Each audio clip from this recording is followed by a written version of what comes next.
So ISE 2025, and I'm here in Hall 5 at the BirdDog stand, speaking to Dan. Hi, how are you? I'm doing great. It's been a great show so far. Been a good show so far? Great, that's good. Day 2, still some time left as well to get even better.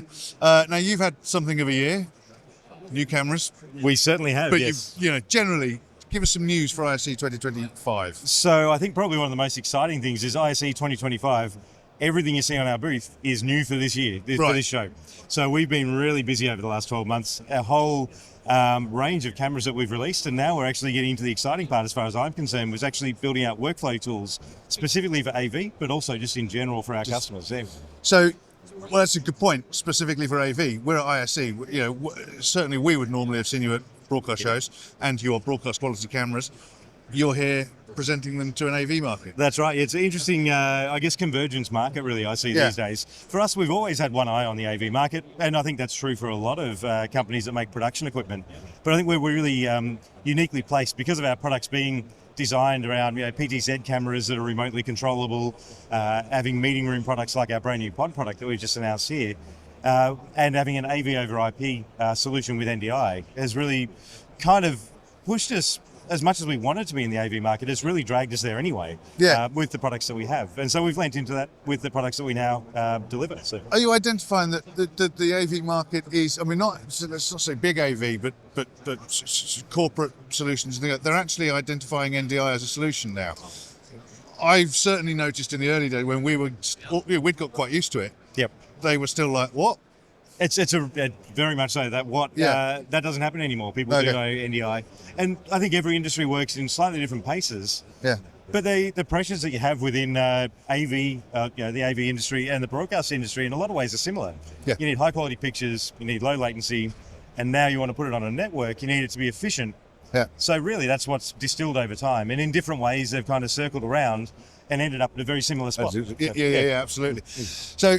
The product you're showing here, does it differ in any way to the product that you'd see in the broadcast sector?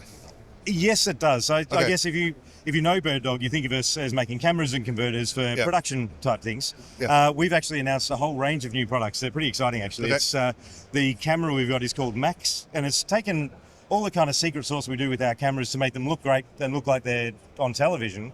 And we've distilled that into a camera that's tiny that can go into a meeting room, but it's got great features like a really wide field of view. So traditionally, if you're in a studio or in a live production, you need a long zoom to frame things up. In an AV space or in a meeting room, you need a wide angle so you can fit everyone in. So we've kind of taken what we know and really put it into a specific package that's designed for AV, but still living with all of the goods that we have been developing over the years to make sure we got the highest picture quality. Yeah. So we can take that, the television look and put that into a meeting room, so it doesn't look like a web camera. And you mentioned, there was another tool you mentioned before we came on camera, like a little hub. Yes, so Max is the camera. The other product we've got is a device called Pod. Okay. One of the big challenges you've got in AV is getting video. We've been talking about a little bit of NDI and things. Traditionally, and even still today, USB extenders are everywhere in meeting rooms. So if you've got a camera on a wall that might be a PTZ from some other camera manufacturer, to get that video into Zoom or Teams, you need a USB extender.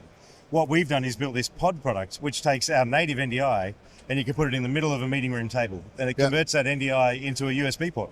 And you plug that into any computer, any iPad, and it just looks like a web camera. But you get access to multiple cameras and really high quality cameras that are BirdDog ones. So we're simplifying the installation you'd have in an AV space. We're making it look cleaner.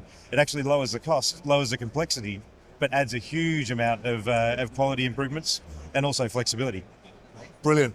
So all the products that, I'm sure you're going to be releasing ongoing anyway, but everything you've discussed now, they're all available on the market now? So this is something we've really changed a lot, is the way we release products. Okay. So in this industry, in our sort of live production industry, there's big shows, so everyone wants to make announcements, but then it takes some time for those to be released. For us, when we announce a product, it's got to be available that month. So for the Max cameras, they're in production now. We actually have got our new keyboard controller, which we announced last week. Yes, that's available this month. So we're really very much adamant about making sure when we're announcing products, they're actually ready for people to use. So brilliant. Yep. So this video is going to be up before the end of the show, so hopefully people will have time to come to Hall 5 and find you guys. Look for the green. Look for the green.